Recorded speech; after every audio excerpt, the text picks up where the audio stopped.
Beloved people, masih tentang time and priority, waktu dan prioritas. Hari ini saya akan membahas tentang waktu kita terbatas, apa yang ingin kita bangun. Pengkhotbah 3 ayat yang kedua berkata, ada waktu untuk lahir, ada waktu untuk meninggal, ada waktu untuk menanam, ada waktu untuk mencabut yang ditanam.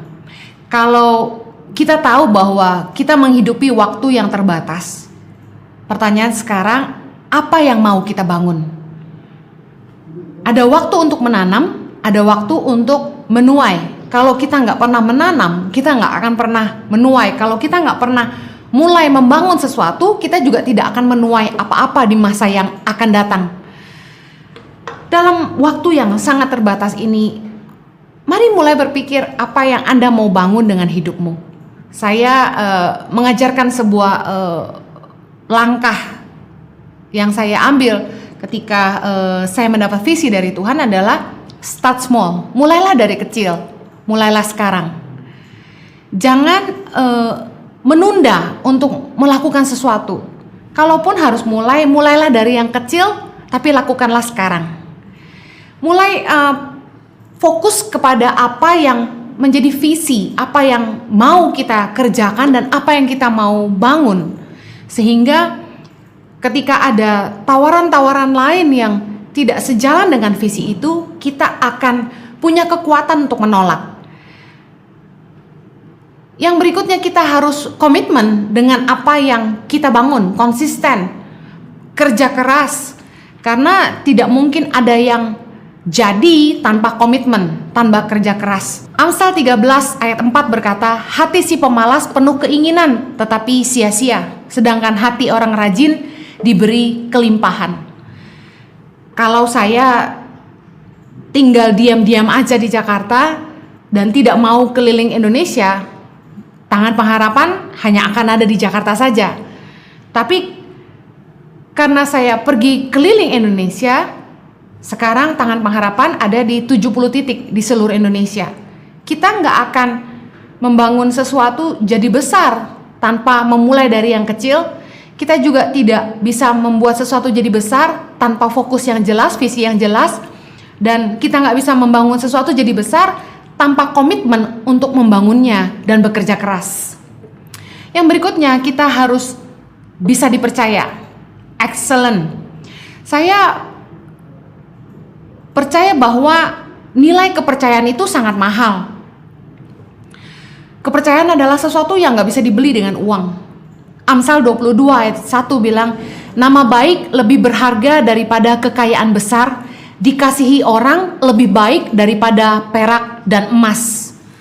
Banyak orang tidak jaga nama baik, menipu orang, membohongi orang lain, dan tidak berpikir jangka panjang.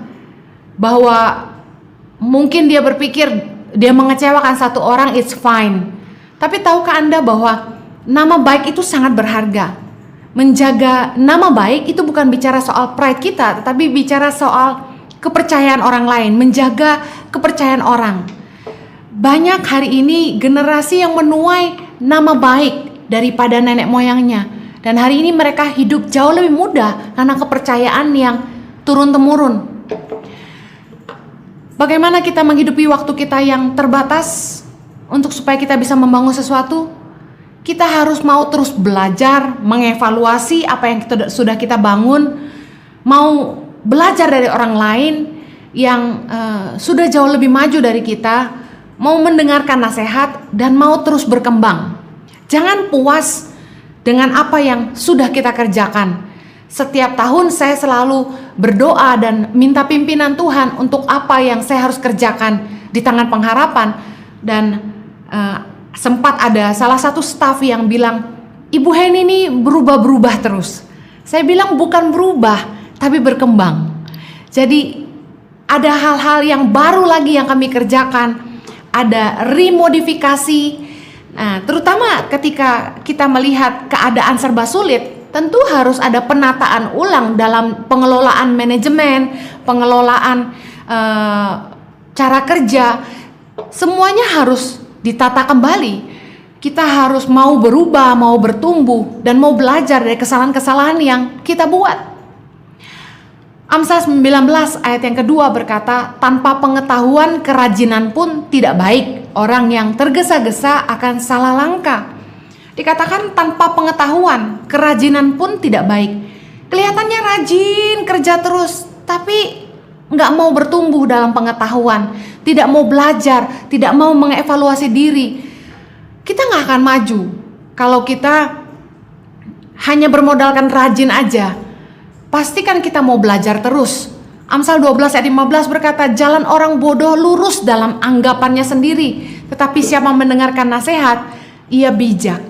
Saya membuka diri untuk ditegur oleh mentor saya, oleh board advisors Tangan Pengharapan. Saya terima masukan dari staff juga. Tapi saya percaya bahwa orang yang mengerti apa yang jadi visinya, dia akan terus maju dan tetap kuat meskipun banyak tantangan. Masukan-masukan dari orang bukanlah tantangan, tapi membuat bahan pertimbangan supaya kita jadi lebih bijak dalam mengambil keputusan ke depan. Kalau Anda tahu waktumu terbatas, jangan sia-siakan waktumu, pastikan kau mulai merenung apa yang kau mau bangun dengan hidupmu. Start small, start now. Tuhan Yesus memberkati.